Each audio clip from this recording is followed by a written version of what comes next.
Oke, halo semuanya. Jadi, kembali lagi di channel YouTubeku. Kali ini aku mau menjawab pertanyaan dari salah satu subscriberku.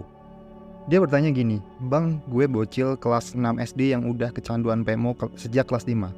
Apakah gue harus curhat ke orang tua?" Nah, sebelum aku menjawab pertanyaan ini, aku mau apresiasi atas keberanian dan kejujuranmu di sini. Meskipun kamu masih kelas 6 SD dan kamu menganggap diri kamu aneh, tapi aku sangat apresiasi keberanianmu dan kejujuranmu. Karena nggak semua bocah bisa kayak gitu loh. Aku sendiri dulu ketika SMP, aku pun SMP aja nggak berani mengakui kalau aku ada seorang pecandu PMO. Jangankan untuk mengakui ya, untuk aware dan sadar kalau aku ini adalah seorang pecandu PMO aja kayaknya butuh belasan tahun. Dan kamu sekarang bisa sadar di usia segitu, itu adalah hal yang sangat keren, sangat bagus. Nggak semua bocah bisa melakukan kayak gitu. Oke, mungkin video ini ditujukan untuk menjawab pertanyaan teman kita tadi ya. Tapi kalau kamu adalah seorang pecandu PMU yang udah dewasa, katakanlah kamu udah berusia 20-an atau 30-an, video ini mungkin juga cocok untuk dirimu. Karena nanti aku bakal membahas bagaimana diri kita menjadi orang tua yang tahu anaknya kecanduan PMO. Ya, meskipun sekarang kamu adalah seorang pecandu PMO, kamu kan pasti juga suatu saat nanti pengen menikah dan punya anak juga. Dan kamu juga nggak mau kan anak kamu kecanduan PMO. Jadi bagaimana caranya menghandle ketika kamu punya anak yang pecandu PMO? Akan banyak pelajaran yang bisa diambil dari pembahasan di video kali ini ya. Entah itu kamu sebagai orang tua, entah kamu sebagai seorang pecandu PMO yang udah dewasa, atau mungkin kamu remaja, atau mungkin kamu masih seorang bocil SD. Oke, sebelum ngomongin tentang apakah kamu harus ngomong sama orang tua atau enggak, satu hal yang harus kamu tahu, kalau kamu adalah seorang pecandu PMO dan kamu ingin sembuh, kamu butuh yang namanya support system.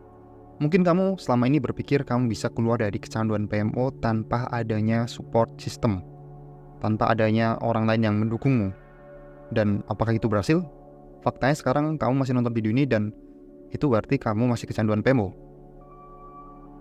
Satu hal yang harus kamu tahu bahwa kamu nggak bisa berjuang sendirian. Kamu butuh seseorang atau kelompok yang bisa mensupportmu secara mental. Mungkin secara fisik, secara tubuh kamu merasa kamu bisa. Tapi secara mental akan sangat sulit banget bro. Akan sangat susah banget. Makanya kamu butuh sebuah komunitas atau mungkin kamu punya orang terdekat yang bisa percaya sama kamu. Bisa support kamu apapun ibaratnya aib yang udah kamu miliki, orang tersebut bisa support. Dan salah satunya adalah orang tua tadi, orang yang paling dekat dengan diri kita. Nah, sebenarnya ada keuntungan ketika kamu punya support system dan kamu udah ngomong sama orang lain tentang kecanduan kamu.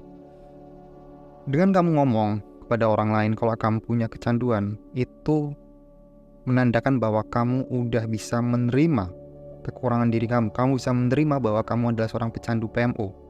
Dengan menerima kekurangan diri kamu sendiri, dengan membuat pengakuan bahwa kamu adalah seorang pecandu PMO, percayalah, jalan tersebut, jalan menuju sebuah kemerdekaan, menuju sebuah kebebasan untuk keluar dari kecanduan PMO pasti semakin terbuka, pelan-pelan pasti terbuka. Banyak aktor-aktor yang kecanduan pornografi yang pernah aku bahas juga sebelumnya, kayak katakanlah host American Got Talent ya, Terry Crews. Awalnya dia terpuruk di kecanduan PMO bertahun-tahun sampai akhirnya dia pun berani untuk ngomong sama istrinya bahwa dia kecanduan pornografi. Akhirnya dia pun semakin menemukan jalan keluar untuk kecanduannya tersebut. Dia pun semakin ngomong kepada banyak orang bahwa dia adalah seorang pecandu pornografi. Pelan-pelan akhirnya dia pun bisa keluar dari kecanduan tersebut. Itu karena berkat self-acceptance. Berani menerima kekurangan dalam diri sendiri. Berani menerima aib yang udah dimiliki. Nah, sekarang kita kembali ke tentang orang tua tadi ya. Apakah seharusnya kamu ngomong sama orang tua atau enggak? Jawabannya adalah tergantung. Aku nggak tahu ya kondisi orang tua kamu gimana. Dan kemarin juga waktu kamu tanya di kolom komentar juga ada sedikit diskusi dari teman kita juga yang bercerita bahwa ketika kamu ngomong sama orang tua, lihat dulu orang tua kamu kayak gimana. Karena ada beberapa kasus yang orang tuanya tahu bahwa anaknya kecanduan PMO, anak tersebut dibawa ke ruqyah dengan tujuan untuk semacam biar anak tersebut sembuh, biar anak tersebut nggak kecanduan PMO lagi. Oke, sebenarnya aku nggak punya masalah dengan ruqyah ya, karena ada juga salah satu memberku di komunitas yang dia rutin penyembuhan spiritual dengan jalan ruqyah untuk mengobati kecanduan PMO-nya. Dan menurutku gak ada masalah dengan hal tersebut. Ruqyah sendiri adalah salah satu ikhtiar kamu untuk bisa keluar dari kecanduan PMO, untuk mengobati secara spiritual. Dan memang ya, kecanduan PMO itu salah satunya juga harus disembuhkan secara spiritual. Videoku terakhir juga ngomongin tentang hal spiritual, tentang hubungan kita dengan Tuhan. Tapi masalahnya gini ya, katakanlah si anak tadi dibawa ruqyah oleh orang tuanya dan berharap ketika udah diruqyah anak tersebut sembuh. Problemnya adalah ruqyah doang gak cukup. Setelah ruqyah bagaimana? Setelah ruqyah apa yang harus dilakukan? Menurutku ruqyah emang bagus, tapi pendampingan orang tua setelahnya juga cukup penting. Bukan cukup penting, sangat penting. Penyembuhan PMO itu gak ada yang instan, gak ada yang ibaratnya berobat satu kali kemudian langsung sembuh. Gak akan ada, gak akan bisa. Karena kecanduan PMO itu kan dari hasil dari kebiasaan yang udah dibangun berbulan-bulan, bertahun-tahun. Otomatis logikanya juga butuh proses penyembuhan selama bertahun-tahun juga. Gak bisa langsung cuman sekali terus tiba-tiba kamu sembuh. Sangat gak masuk akal, sangat gak mungkin. Dan makanya peran orang tua setelah penyembuhan itu sangat penting. Tapi masalahnya adalah kebiasaan dari orang-orang di Indonesia, gak cuma di Indonesia sebenarnya, di luar pun juga. Kecanduan PMO itu masih sebuah hal yang sangat tabu. Di luar aja tabu, apalagi di Indonesia. Banyak orang tua yang menganggap bahwa ya kalau kamu remaja ya wajar banget kamu nonton pornografi karena kamu pasti penasaran. Ya kalau kamu cowok, wajar banget kalau kamu bermasturbasi karena pasti kamu penasaran. Dan sebenarnya orang tua kita juga mungkin waktu muda juga canduan PMO. Tapi itu gak bisa dibenarkan dengan orang tua begitu. Gak bisa dibenarkan, apalagi kondisi zaman sekarang dan zaman dulu beda banget. Zaman dulu gak ada internet yang super kenceng kayak sekarang. Bahayanya itu lebih bahaya sekarang dibandingkan dulu. Dan berdasarkan pengalamanku sendiri, aku sendiri juga gak berani ngomong sama orang tua. Makanya ketika kamu tanya, kamu sangat keren. Ada 3 hal yang bikin aku gak berani ngomong sama orang tua dulu. Takut dimarahin, malu, takut dianggap anak yang aneh sama orang tua sendiri. Dan jujur ya, aku sendiri gak pernah ngomong sama orang tuaku sampai aku bikin konten di YouTube tentang kecanduan PMO. Gila kan, berbelas-belas tahun kemudian.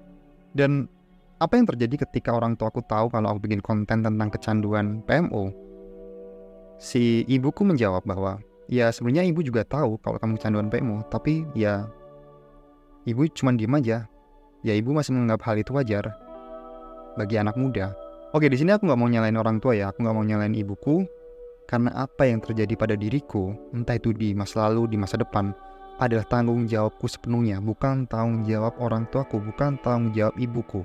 Ya aku maklum ya dengan sikap dari orang tuaku yang mendiamkan aku ya, karena ya mungkin ibuku gak tahu berkomunikasi dengan diriku waktu masih muda. Mungkin takut aku marah, takut aku kesinggung kalau dia bahas tentang kecanduan PMO yang ku alami. Dan mungkin juga orang tuaku dulu masih menormalisasi hal-hal tersebut.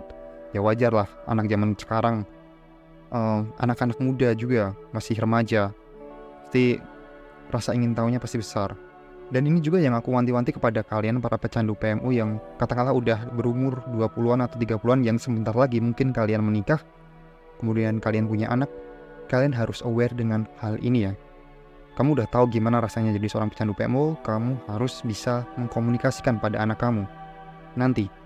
Oke, kesimpulannya, untuk subscriberku yang bertanya tadi, aku gak tahu background keluarga kamu gimana, ayah kamu gimana, ibu kamu gimana. Tapi saranku sih tetap kamu harus ngomong sama orang tua. Tapi coba usahakan ngomong sama ayah kamu aja, karena ayah kamu pasti lebih ngerti lah hal tersebut. Coba pelan-pelan komunikasikan dengan baik.